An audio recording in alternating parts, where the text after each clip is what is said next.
출애굽기 마지막 부분은 이스라엘 백성들이 하나님의 임재의 상징인 성막과 함께 광야를 여행하는 모습을 그리고 있습니다. 민수기 말씀에서도 비슷한 내용이 나오는 것을 보면 이는 하나님께서 이스라엘 백성과 동행하시는 일이 단회적인 사건이 아니라 광야 40년 시기 내내 이루어졌던 일이라는 것을 우리에게 보여주는 것이죠. 그리고 우리가 이를 통해서 기억해야 할 것은 이스라엘 백성이 스스로 길을 찾고 앞으로의 여정을 계획하면서 광야 40년 길을 여행한 것이 아니라 하나님의 임재를 나타내는 구름이 움직임에 따라서, 즉 하나님의 뜻에 따라서 그들이 광야 가운데에서 행진하고 또 멈춰서고 행진하고 멈춰서는 그 일들을 반복했다라는 것입니다. 이는 광야 시기 내내 이스라엘 백성이 하나님의 명령에 따라 살았다라는 것을 의미합니다. 그리고 민수기 9장 15절로 23절의 말씀을 보면 주의 명령을 따라라는 말이 7번이나 반복해서 등장하는 것을 보게 됩니다. 그래서 하나님과 동행하는 삶은 곧 하나님께 순종하는 삶이라는 것을 우리에게 의미해 주는 것이죠. 성도 여러분, 우리가 예배하고 우리가 섬기는 하나님은 온 땅과 천지에 충만하신 분이십니다. 이것을 편재하심이다라고 이야기합니다. 이처럼 하나님은 어디에나 계시지만 그렇다고 해서 모든 곳에 임재하신다라는 뜻을 의미하는 것은 아닙니다. 임재는 기쁘게 동행하는 것을 의미하죠. 하나님은 거하실 수 있는 곳에 임재하십니다. 때로는 우리가 알지 못하는 곳에서도 우리와 함께 하시죠.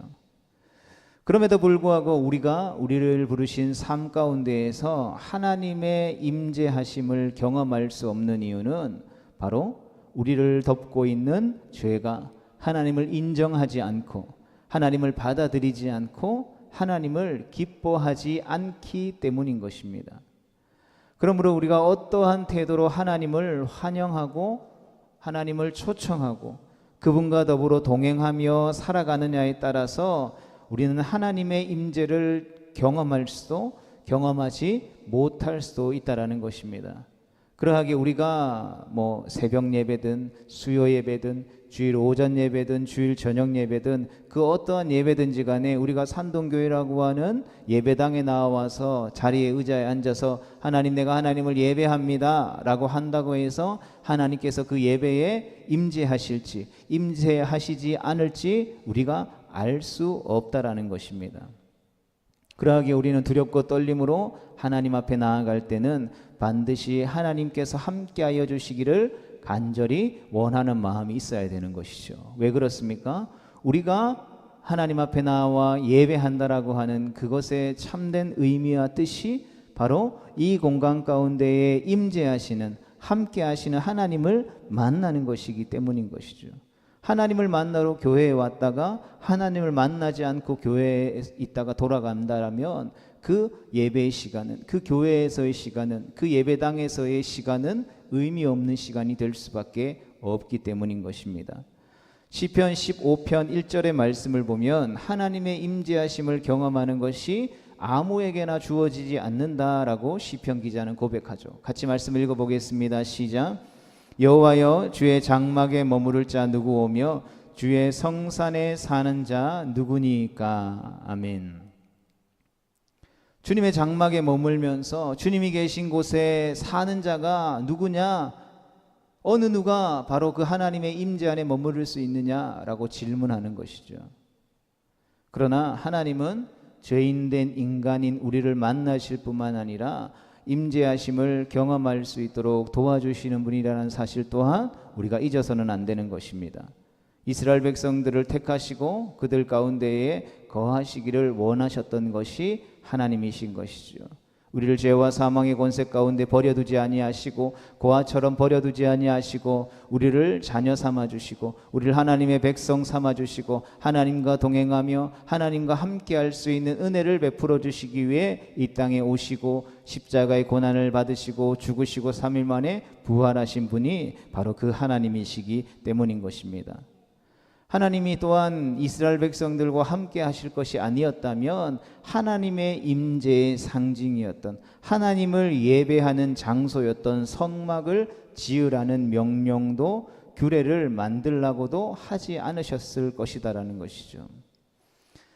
창세기의 말씀을 보면 하나님이 종종 사람들에게 나타나셨을 때에 족장들은 믿음의 사람들은 그곳에 제단을 쌓았습니다. 창세기 15장에 보면 아브라함은 하나님이 나타나신 곳, 즉 하나님이 임재하셔서 자신을 만나 주신 그곳 가운데에 하나님을 예배하는, 하나님을 만날 수 있는 제단을 쌓고 하나님을 예배했던 것이죠. 그러나 그 아브라함이 지었던 제단은 일시적이고 암시적이었던 것입니다. 그래서 하나님은 430년간 애굽 땅에서 종되었던 이스라엘 백성들을 출애굽시키신 이후에 이스라엘 백성들로 하여금 자신이 거할 집을 만들라고 명령하심으로 이스라엘 백성들을 만나는 것이, 이스라엘 백성들과 함께하는 것이 단회적인 사건으로 그치는 것이 아니라 그들의 삶에 밀접하게 연관되어진 지속적으로 함께 하시기를 원하셨다라는 것을 말씀을 통해 이야기해 주고 계셨다라는 것이죠. 하나님은 당신의 백성들을 출애굽 구원하신 이후에 그들과 더 깊이, 그들과 더 오래 만나기를 위하여서 백성들을 찾아가셨다라는 것입니다. 그런데 이러한 계획이 깨어질 뻔한 사건이 벌어지게 됩니다. 이스라엘 백성들이 금송아지를 숭배하는 일이 벌어졌던 것이죠. 그 일로 인해서 하나님은 그들을 진멸하려 하셨던 것입니다. 그때 이스라엘 백성들을 이끌었던 모세의 중보기도가 바로 이 하나님과 관계가 틀어진 백성들을 회복시켰다라는 것이죠. 이 내용이 출애굽기 32장부터 33장에 걸쳐서 세 번의 중보 기도로 등장하는 것을 보게 됩니다. 첫 번째 기도는 바로 시내산 위에서 모세가 드렸던 기도입니다. 모세가 시내산에 있을 때에 산 아래에 있는 백성들이 하나님을 만나러 간, 하나님의 말씀을 받으러 간 모세가 더디 산에서 내려오자 그들은 아론을 향하여서 우리가 하나님을 예배하고 싶으니 우리에게 있는 금을 줄 테니 이 금으로 금송아지를 만들어서 우리로 하여금 하나님을 예배하게 해달라고 하라는 우상 숭배를 요구하게 되죠. 그리고 아론은 그러한 요구를 뿌리치지 못하고 그들을 위해 금송아지를 만들고 이스라엘 백성들로 하여금 우상을 숭배하도록 만들었다라는 것이죠. 이에 하나님께서 진노하심으로 말미암아 출애굽 32장 10절에 보면 모세들에게 향하여서 그들이 우상을 숭배했기 때문에 그들을 모두 다 진멸하고 내가 너로 하여금 새로운 큰 나라, 큰 민족을 이루게 하겠다라고 말씀하시게 되죠. 이때 모세는 하나님의 영광을 바라고 하나님의 약속을 붙잡으면서 하나님의 은혜를 간절히 구하는 기도를 하나님 앞에 올려드리게 되죠. 출애굽기 32장 11절로 13절에 나오는 이 기도에 의해서 하나님은 우상 숭배했던 이스라엘 백성들의 진노를 거두셨지만 그렇다고 해서 우상 숭배의 죄를 범했던 하나님, 이스라엘 백성들과 하나님의 관계가 다 회복된 것은 아니었습니다. 이에 두 번째 기도는 시내산 밑으로 내려와서 백성들이 만들었던 금송아지를 모세가 직접 보고 탄식하며 드리는 기도였습니다. 시내산 위에서 기도할 때 모세는 하나님 앞에 아름다운 언어를 썼지만 내려와서 하나님께서 그에게 써주신 돌판 율법 계명의 말씀을 깨뜨리면서 엄청난 분노를 모세는 쏟아냈습니다. 그는 금송아지를 태워 부수고 가루로 만들어서 백성들에게 마시게 하고 하나님 앞으로 나아가 탄식했습니다. 출애굽기 32장 32절에 이렇게 기도합니다. 말씀을 같이 보겠습니다. 그러나 이제 그들의 죄를 사하시옵소서. 그렇지 아니하시오면 원하건대 주께서 기록하신 책에서 내 이름을 지워버려 주옵소서. 아멘. 모세는 자신을 향한 하나님의 영원하신 은혜가 끊길지라도 백성들을 용서해 달라고 기도했던 것입니다. 이는 십자가에서 자신을 희생하심으로써 온 인류를 구원하신 예수 그리스도의 마음을 예표하는 모습이었습니다.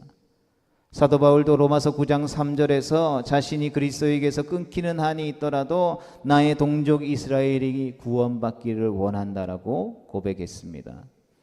이처럼 모세의 헌신적이고 자기 희생적인 기도를 들으신 하나님은 이스라엘 백성들을 용서해 주시고 가나안을 향한 여정을 계속하도록 허락해 주셨다라는 것이죠. 하지만 그렇다고 해서 하나님은 이스라엘 백성들 가운데 하나님의 임재하심을 허락하지는 않았습니다. 출애굽기 33장 1절로 3절의 말씀을 계속해서 읽어보겠습니다. 시작.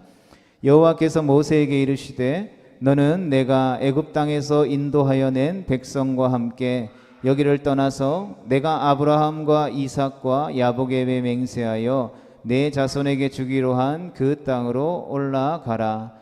내가 사자를 너보다 앞서 보내어 가나안 사람과 아모리 사람과 헷 사람과 브리스 사람과 히위 사람과 여부스 사람을 쫓아내고 너희를 적과 꿀이 흐르는 땅에 이르게 하려니와 나는 너희와 함께 올라가지 아니하리니 너희는 목이 곧은 백성인즉 내가 길에서 너희를 진멸할까 염려함이니라 하시니. 아멘. 성도 여러분, 때때로 우리가 이 말씀을 대하면서 하나님이 참 마음이 넓으신 줄 알았는데 속이 참 좁으시구나라는 생각이 들기도 합니다. 하지만 하나님께서 동행하지 않겠다라는 선언은 누구를 위한 것입니까? 바로 이스라엘 백성들을 위한 것이었다라는 것이죠. 그들과 동행하다가 전부 그들을 진멸할 것을 염려하셨기 때문이라는 것입니다. 진노로부터 건짐받고 용서받았다고 해서 곧바로 친밀한 관계가 회복되는 것은 결코 아니라는 것입니다. 이스라엘 백성들은 하나님의 진노로부터 면제받고 용서받았지만 아직 하나님의 임재를 회복하지는 못했다라는 것이죠. 여러분, 하나님의 임재를 회복하려면 노력이 필요합니다. 애씀이 필요합니다. 그리고 그에 합당한 열매가 반드시 필요한 것이죠. 이 말씀을 들은 이스라엘 백성들은 통곡하며 하나님 앞에 회개했고 그 증거로 자신들이 치장하고 있던 모든 장신구들을 벗어 던져버렸습니다. 그리고 모세는 이러한 이스라엘 백성들의 회개와 그에 합당한 열매들을 통하여서 하나님 앞에 이렇게 중보기도를 올려드리죠. 출애굽기 33장 12절과 13절의 말씀을 이어서 읽어보겠습니다. 시작. 모세가 여호와께 아뢰되 보시옵소서 주께서 내게 이 백성을 인도하여 올라가라 하시면서 나와 함께 보낼 자를 내게 지시하지 아니하시나이다. 주께서 전에 말씀하시기를 나는 이름으로도 너를 알고 너도 내 앞에 은총을 입었다 하셨사온즉 내가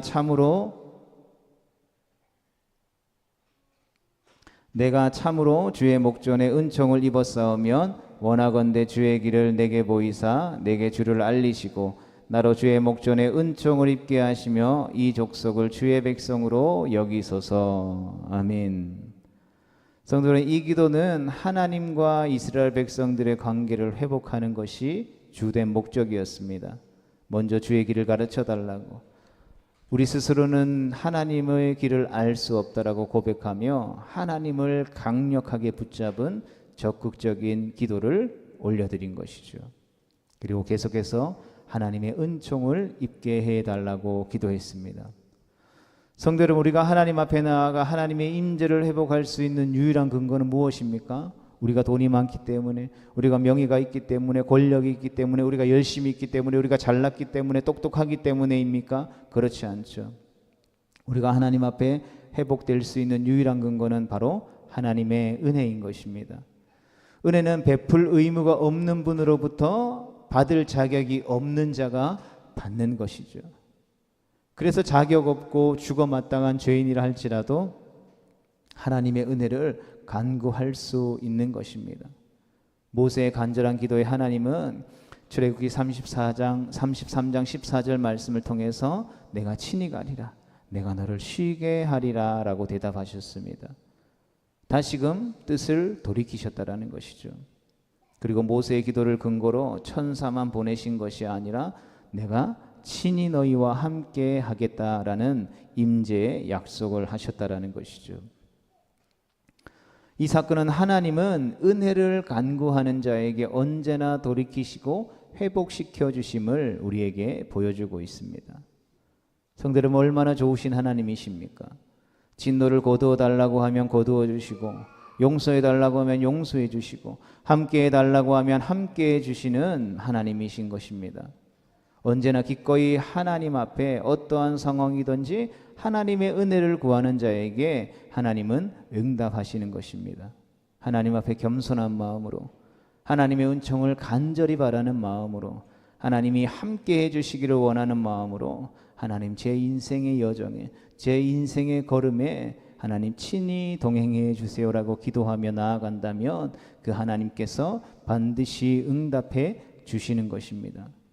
예수님께서 너희가 응답받지 못한 것은 너희가 이전에 구할 것을 구하지 않았기 때문이라고 분명히 말씀하셨습니다. 그러나 이제 구하기만 한다면 너희가 구하는 것을 받을 것이다 말씀해 주셨다라는 것이죠.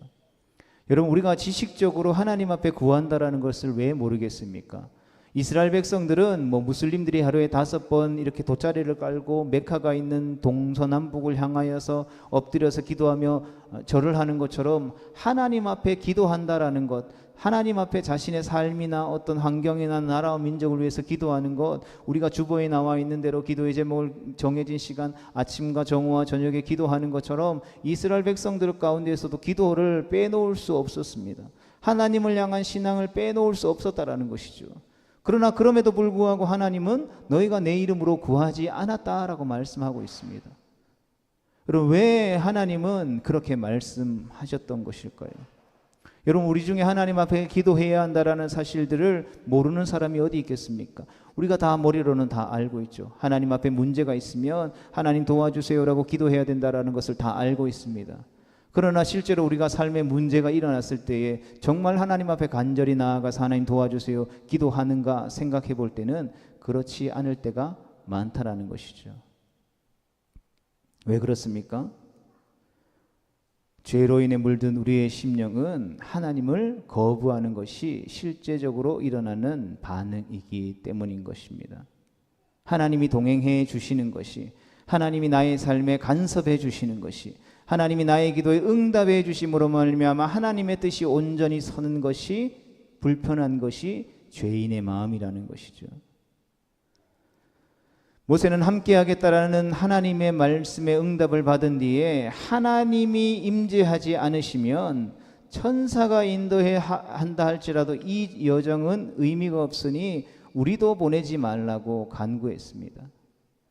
하나님이 내 삶에 함께 하시지 않으시면, 내가 하나님을 예배할 수 없으면, 내가 하나님의 말씀을 읽을 수 없으면, 내가 하나님 앞에 기도할 수 없으면 하나님께서 나에게 많은 돈을 준다 할지라도, 많은 명예를 준다 할지라도, 많은 권력을 준다 할지라도, 내가 이 땅에서 잘 먹고 잘 살고 떵떵거리면서 남부럽지 않게 산다 할지라도, 그것이 하나님께서 나에게 주신 축복이라는 사실들이 확신되어진다 할지라도, 그러한 삶을 살아감에 있어서 하나님께서 함께 하시지 않는다면 그러한 삶이 아무런 의미가 없는 것이다라는 것을 이야기하는 것이죠. 마치 우리가 죽어서 천국에 갔는데 내가 이 땅에서 바라고 원하던 그 모든 것들이 다 이루어진 곳에서 내가 행복하고 즐겁게 살 수 있다 할지라도 바로 그곳에 우리 예수님이 계시지 않으면 그곳은 천국이 아니라 지옥으로 변할 수밖에 없다라는 것을 우리는 고백하고 기억하는 것이죠. 모세가 하나님 앞에 함께하여 달라고 고백하는 것이 바로 그러한 것이죠. 우리의 모든 생사화복을 주관하시는 하나님을 향한 온전한 신앙의 고백을 모세가 지금 하나님 앞에 올려드리고 있는 것입니다.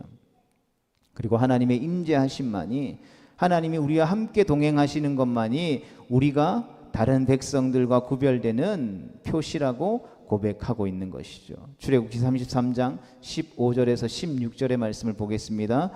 모세가 여호와께 아뢰되 주께서 친히 가지 아니하시려거든 우리를 이곳에 올려 보내지 마옵소서. 나와 주의 백성이 주의 목전에 은총 입은 줄을 무엇으로 알리이까? 주께서 우리와 함께 하심으로써 주의 백성을 친히 천하 만민 중에 구별하심이 아니니까. 아멘. 모세의 마음을 받으신 하나님은 바로 이를 약속하셨습니다. 사랑하는 성도 여러분, 모세의 하나님이 우리의 하나님이 되시고 나의 하나님이 되신 것입니다. 하나님은 우리가 이 땅을 살아가는 동안 친히 함께 가시겠다라고 약속하십니다. 아무리 거칠고 위험한 길이라 할지라도 하나님이 친히 함께 하시면 두렵지 않고 안전한 것이죠. 성도 여러분, 그러하기에 우리는 간신히 구원받는 인생이 아니라 날마다 주님의 임재하심을 체험하고 그분과 동행하는 인생이 되어야 하는 줄로 믿습니다. 하나님의 임재는 단순히 우리와 함께 하신다라는 그러한 선언에서 끝나지 않는 것이죠. 하나님과 동행하는 삶은 문제 없는 삶이 아니라 그 어떠한 문제가 우리의 삶 가운데 있다 할지라도 흔들리지 않는 삶을 의미하는 것이죠. 그래서 하나님의 임재하심을 경험하는 사람은 우리에게 주어진 상황보다 하나님이 우리에게 약속하신 그 약속의 말씀을 바라보고 두려운 마음보다는 임마누엘의 하나님, 내가 너희와 항상 함께 하겠다라는 하나님을 신뢰하는 것입니다. 따라서 우리의 기도는, 우리의 예배는 하나님 안에서, 하나님의 임재 안에서 살아가겠다라는 고백이 되어질 수 있어야 하는 것입니다. 그러한 임재를 갈망하는 기도를 고백하게 되어지는 복된 하나님의 백성 되어질 수 있게 되기를 주님의 이름으로 축복합니다. 그렇다면 하나님의 임재에 들어가기 위해서는 어떻게 해야 될까요? 먼저 우리는 그 임재를 사모해야 합니다. 그 임재가 우리에게 필요하다라는 것을 고백할 수 있어야 하는 것이죠. 그러하기 위해서는 그분의 말씀에 순종해야 합니다. 출애굽기 40장에서는 여호와께서 모세에게 명하신 대로 되니라라는 말이 반복해서 나옵니다. 출애굽기 40장 19절, 21절, 25절, 27절, 29절, 32절에서 모세는 하나님의 임재를 상징하는 성막을 세우는 일을 할 때에 하나님이 지시하신 모양과 치수대로 순종하며 일했던 것입니다. 모세는 마치 상관의 명령에 복명복창하고 그 명령에 따르는 군인처럼 순종했던 것입니다. 여러분, 하나님의 임재로 나아가는 방법은, 하나님의 임재로 들어가는 방법은 내 방식대로 하는 것이 아닙니다. 내 느낌대로 하는 것이 아닙니다. 내 마음이 원하는 대로 하는 것이 아니라는 것이죠. 우리가 예배할 때에, 우리가 하나님의 임재로 나아간다고 이야기할 때, 나는 하나님의 임재로 나아갈 때 이렇게 하는 게 좋아 한다고 나아간다고 해서 우리가 하나님의 임재를 경험할 수 있는 것이 아니라는 것이죠. 하나님의 임재는 오직 하나님의 방식이요 하나님의 마음인 것입니다. 그러하게 예배라고 하는 것은, 하나님의 임재의 상징인 예배라고 하는 것은 내가 원하는 스타일대로, 내가 좋아하는 방법대로 예배드리는 것이 아니라 어떻게 하면 하나님이 임재하시는가, 우리에게 말씀하시는 것이 무엇인가를 기억하고 그 하나님의 방법대로 하는 것이 중요하다라는 것이죠. 모세가 그렇게 자신의 생각과 방법들을 내려놓고 하나님의 말씀에 순종하자 여호와의 영광의 구름이 임했다라는 것입니다. 이는 순종 없이는, 즉 하나님의 방법이 아니면 하나님의 영광의 구름도 임하지 않는다라는 것을 우리에게 보여주는 것이죠. 성도 여러분, 예수님께서 친히 우리에게 예배하는 자, 하나님의 임재로 들어가기 위해서 어떻게 해야 된다라고 우리에게 가르쳐 주셨습니까? 요한복음 4장에 등장하는 수가성의 한 여인을 만나서 그 예배를 갈망하고 하나님의 임재를 갈망하는 그 여인을 향하여서 너희가 임재로 나아가는 자는 영과 진리로 예배해야 한다라는 것을 우리에게 친히 가르쳐 주셨다라는 것입니다. 우리가 예수님을 만나려고 할 때에 누구의 가르침을 받아야 하겠습니까? 그것은 바로 예수님이 직접 나를 만나려면 이렇게 해야 되라고 말씀해 주신 방법을 따르는 것이 가장 확실한 방법이 되어지는 것입니다. 또한 하나님의 임재 안에 들어가기 위해서 우리는 어떻게 해야 합니까? 하나님을 찬양해야 하는 것이죠. 솔로몬이 제사장들을 통해서 언약궤를 지성소로 옮겼을 때에 모든 악기를 동원하여 여호와의 자비하심을 찬양하자 여호와의 전에 하나님의 영광의 구름이 가득히 임했던 것을 보게 됩니다. 역대하 5장 13절과 14절의 말씀을 같이 읽어보겠습니다. 시작. 나팔 부는 자와 노래하는 자들이 일제히 소리를 내어 여호와를 찬송하며 감사하는데 나팔 불고 재금 치고 모든 악기를 울리며 소리를 높여 여호와를 찬송하며 이르되 선하시도다 그의 자비하심이 영원히 있도다 하매 그때 여호와의 전에 구름이 가득한지라. 제사장들이 그 구름으로 말미암아 능히 서서 섬기지 못하였으니 이는 여호와의 영광이 하나님의 전에 가득함이었더라. 아멘. 하나님의 보좌가 있는 하나님의 궁정에 들어가려면 어떻게 해야 한다라고 말씀하고 있습니까? 찬송함이 필요하다라는 것이죠. 하나님은 찬송 중에 거하시는 분이시기 때문입니다. 시편 100편 4절 말씀에 감사함으로 그의 문에 들어가며 찬송함으로 그의 궁정에 들어가서 그에게 감사하며 그의 이름을 송축할지어다 했습니다. 또 시편 22편 3절 말씀에 이스라엘의 찬송 중에 계시는 주여 주는 거룩하시니이다 했습니다. 하나님을 찬양하며 하나님을 예배하러 나아가는 자는 바로 하나님의 임재 가운데에 들어갈 수 있다라는 것을 우리에게 보여주는 것이죠. 그리고 그 하나님을 찬송함에 있어서는 우리가 할 수 있는 그 모든 것을 동원하여 하나님 앞에 영광 돌리는 것이 필요하다라는 것입니다. 마지막으로 하나님의 임재에 들어가기 위해서는 반드시 회개함이 필요합니다.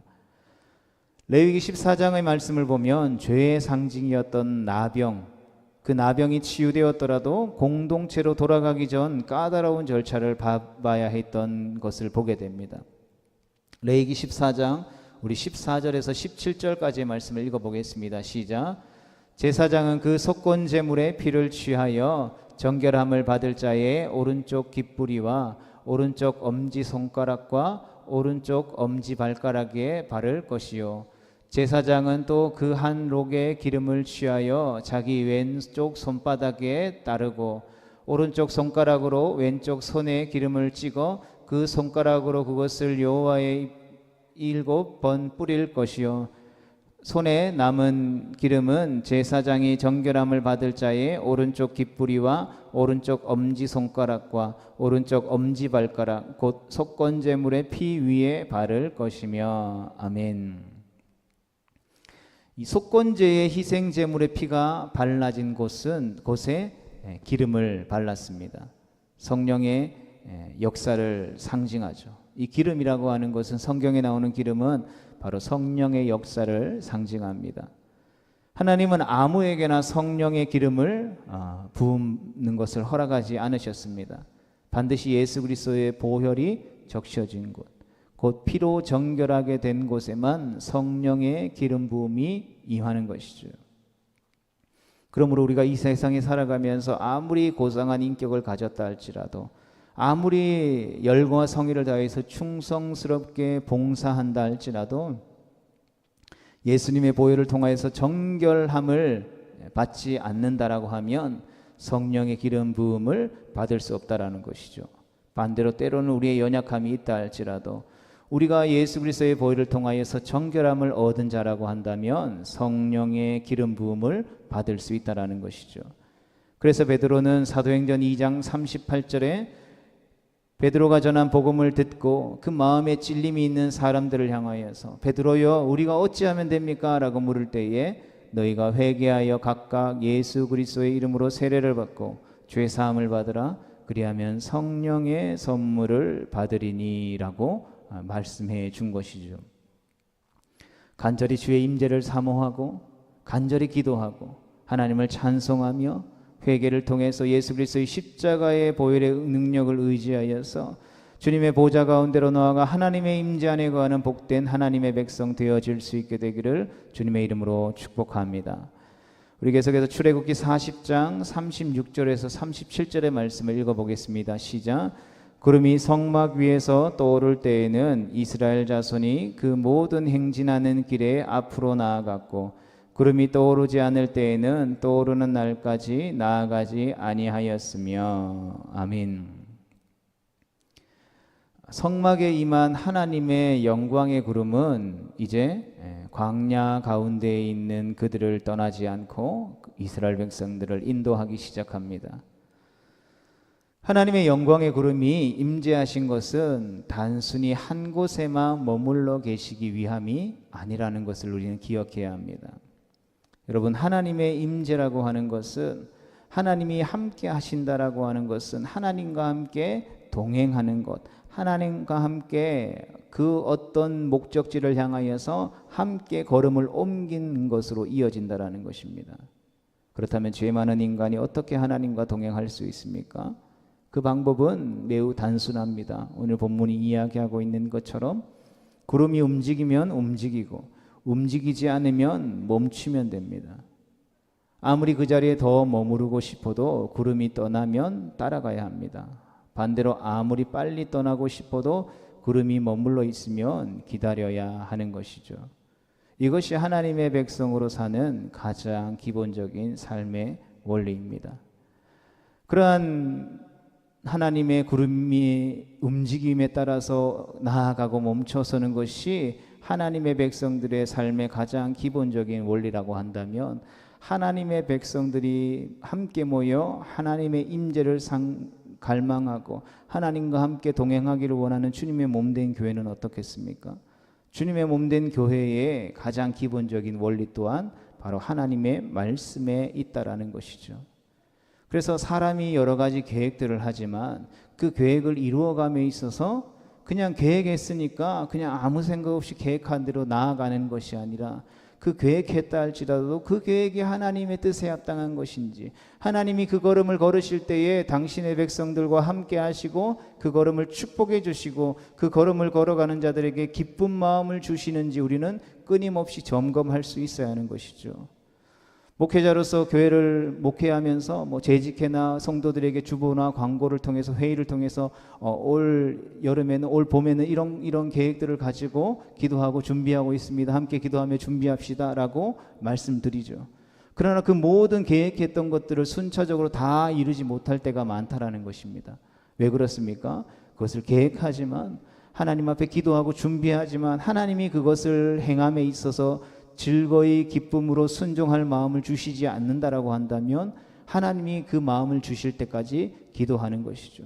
그리고 다음 모임 때 다시 그 계획들을 놓고 기도하는 것이죠.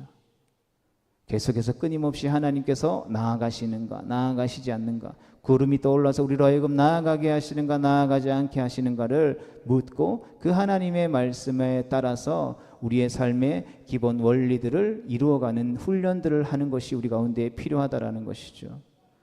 오늘 본문의 말씀은 우리를 향해 하나님의 임재를 누리고 경험하는 것으로 우리의 삶이, 인생이 끝나는 것이 아니라 하나님의 임재가 우리의 삶 가운데로 하나님과 동행하는 삶의 걸음으로 나타나야 한다라는 것을 분명하게 말씀해 주고 있습니다.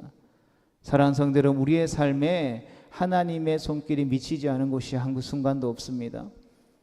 우리의 삶 속에서 하나님께서 관심 갖지 않는 영역은 한 영역도 없다라는 것입니다. 하나님은 우리와 함께 하셔서 우리의 손을 잡고 우리와 동행하기를 원하시고 우리와 함께 호흡하기를 원하십니다. 그리고 우리 옆에서 우리의 작은 신음까지도 들으시고 응답해 주시기를 기뻐하시는 분이십니다.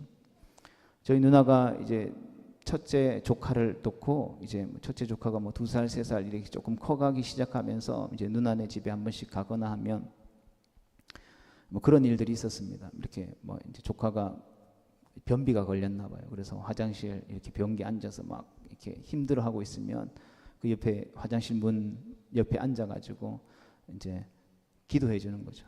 누구야, 이름을 밝히면 또 좀 그럴 수 있으니까, 누구야, 하나님 누구 변비가 있어요. 변비 응가가 잘 나갈 수 있도록 하나님 도와주세요. 이런 기도를 이렇게 집에 옆에 앉아 있으면서 들은 적이 있습니다. 아직 그때 이제 제가 결혼하기 전이었고 20대 청년이었으니까 어린 마음에 뭘 저런 걸까지 기도하나, 유산균을 먹이든지 하면 되지 하고 이제 웃어 넘겼던 적이 있습니다. 그런데 제가 결혼을 하고 또 자녀를 기르고 보니까 제가 그렇게 하고 있더라고요. 아이들이 어리거나 뭐 변비가 있으면 이렇게 배를 쓰다듬어 주거나 기도해 주면서 변비가 사라질 수 있도록 응가가 잘 나올 수 있도록 도와주세요. 너무 사소한 거잖아요. 그러나 그런 작은 것까지도 주의 깊게 바라보고 걱정하며 해결해 주고 싶은 것이 자식을 사랑하는 부모의 마음이라는 것을 깨닫게 되어지는 것이죠. 그러면서 이것이 나를 향한 하나님 아버지의 마음이구나라는 것을 또한 하나님의 말씀을 묵상하면서 깨닫게 되어지더라고요. 하나님의 원하시는 우리의 삶을 향한 하나님께서 원하시는 임재가 즉 함께 하심과 동행이라는 것이 바로 이러한 것이 아닐까 하는 것을 깨닫게 되더라는 것이죠. 성대로 우리가 하나님을 아버지로 모시고 그분과 함께하기를 간절히 원하고 그분과 함께하는 것이 나의 삶의 가장 기쁨이라고 간절히 원하면 곧 우리는 그분과의 함께 걸음을 걸어갈 수 있는 동행을 이끌어낼 수 있게 되는 것입니다. 우리의 마음속의 괴로움과 아픔을 모두 알고 계신 하나님 앞에 무릎을 꿇고 그러하기에 우리는 그분의 임재를 소망할 수 있어야 하는 것이죠. 여러분, 하나님 아버지 앞에 자녀된 우리의 삶에 있어서 사소한 문제라는 것이 무엇이 있겠습니까? 그것이 무엇이든지 간에 우리가 하나님 앞에 기도의 자리가로 우리와 함께 동행하시고 임재하시는 그 하나님 앞에 기도하면 우리 안에서 손잡아 주시고 우리를 일으켜 주시려는 하나님이 항상 우리와 동행하시고 우리의 기도를 응답해 주실 줄로 믿습니다. 그러하게 우리에게는 부르신 삶의 자리 가운데에서 하나님의 임재를 부르짖는 용기가 필요합니다. 바라기는 부르신 삶의 자리에서 하나님이 함께 하심 그 하나님의 임재를 갈망하며 그 임재를 누리고 우리의 삶의 주인 되신 그분과 함께 동행하는 거룩하고 복된 하나님의 백성 되어질 수 있게 되기를 주님의 이름으로 축복합니다.